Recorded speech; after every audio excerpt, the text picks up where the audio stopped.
कि कोई उसके बॉस के दुख को समझे। लेकिन दुनिया की सबसे बड़ी बेवकूफी यही है कि हम दूसरों से अपने जैसी भावना की उम्मीद करते हैं, और वही हुआ। उसके बॉयफ्रेंड ने इसे एक मजाक में उड़ा दिया, यहाँ तक कि उसने ये भी मजाक बनाया कि बॉस अब बच्चे कैसे पैदा करेगा। अगले दिन काम पर ईशा ने खुद ही उस टूटे हुए फ्रेम को जोड़ा। वो बॉस को एक सरप्राइज देना चाहती थी, लेकिन उसे ये अंदाजा नहीं था कि उस जुड़े हुए फ्रेम को देखकर विल के चेहरे पर बिल्कुल भी खुशी नहीं थी। उल्टा उसने गुस्से में आकर उसे बहुत कड़वी बातें सुनाई। ये पहली बार था जब ईशा ने बॉस को पलटकर जवाब दिया था, लेकिन इसके बाद विल ईशा को अलग नजर से देखने लगा। वो अब उस लड़की के बारे में सब कुछ जानना चाहता था, इसलिए उस रात उसने ईशा को साथ में फिल्म देखने के लिए बुलाया। फिल्म बहुत अच्छी थी, लेकिन विल की नजर बार बार ईशा पर जा रही थी। जब तक फिल्म खत्म हुई तब भी ईशा उसी में पूरी तरह खोई हुई थी। इस पल विल के चेहरे पर एक हल्की सी मुस्कान आ गई। उसने सोचा भी नहीं था कि ईशा की पसंद बिल्कुल उसके जैसी होगी, और इसी वजह से उनका रिश्ता धीरे धीरे बदलने लगा। दरअसल ईशा का असली सपना एक फैशन डिजाइनर बनने का था, लेकिन घर की गरीबी के कारण उसे अपना सपना बीच में ही छोड़ना पड़ा। ईशा अच्छे से जानती थी कि विल बचपन से ही अमीर रहा है, इसलिए वो जिंदा रहने के लिए अपना सपना छोड़ने का दर्द नहीं समझ सकता, इसलिए उसने बस बात को टाल दिया। ईशा अब पहले की तरह डर कर नहीं रहती थी। विल के चेहरे पर भी अब लंबे समय बाद मुस्कान आने लगी थी, और ये सब कुछ विल की माँ ने देख लिया था। शायद ये लड़की सच में उसके बेटे की किस्मत बदल सकती थी। यहाँ तक कि डॉक्टर ने भी कहा कि ईशा पहली इंसान है जिसने बॉस को इतनी बार हंसाया है, लेकिन उसे ये नहीं पता था कि बॉस की तबीयत बिल्कुल भी ठीक नहीं है। और जैसे जैसे मौसम ठंडा हो रहा था, विल को फिर से ठंड लग गई, इसलिए उस रात ईशा घर नहीं गई, बल्कि बॉस की देखभाल करने के लिए वही रुक गई। खाली समय में उसने बॉस की पुरानी वीडियो देखी। इसमें विल की पुरानी शानदार जिंदगी कैद थी। उस समय विल के अंदर एक कभी न खत्म होने वाली एनर्जी थी। वो लगभग हर खेल में आगे रहता था, लेकिन अचानक आई एक तेज रफ्तार मोटरसाइकिल ने उससे ये सब कुछ छीन लिया, और ये सारे दर्द अब उसके लिए एक नासुर बन चुके थे। तब ईशा ने वो लोरी गाना शुरू किया जो बचपन में उसकी माँ उसे गाकर सुनाती थी।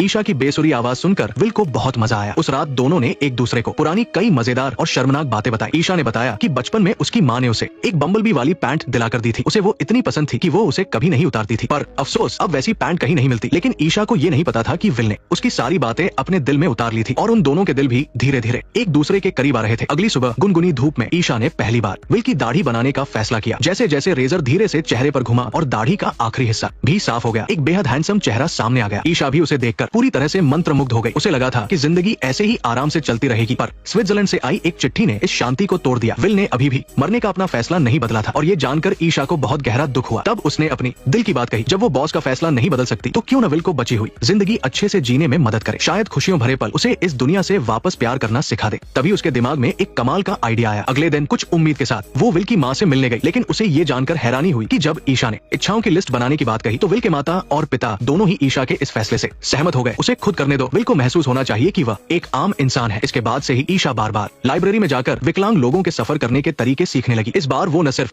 विल के सपने पूरे करना चाहती थी, बल्कि उसका अपना भी एक छोटा सा मकसद था। उसे विश्वास था कि ये सफर उसके दिल को पूरी तरह से बदल देगा, और शायद ये विल का मन बदलने का आखिरी मौका भी था। जल्द ही वे अपने सफर पर निकल पड़े, पर जैसे ही वे गाड़ी से उतरे व्हील चेयर का पहिया गलती से कीचड़ में फंस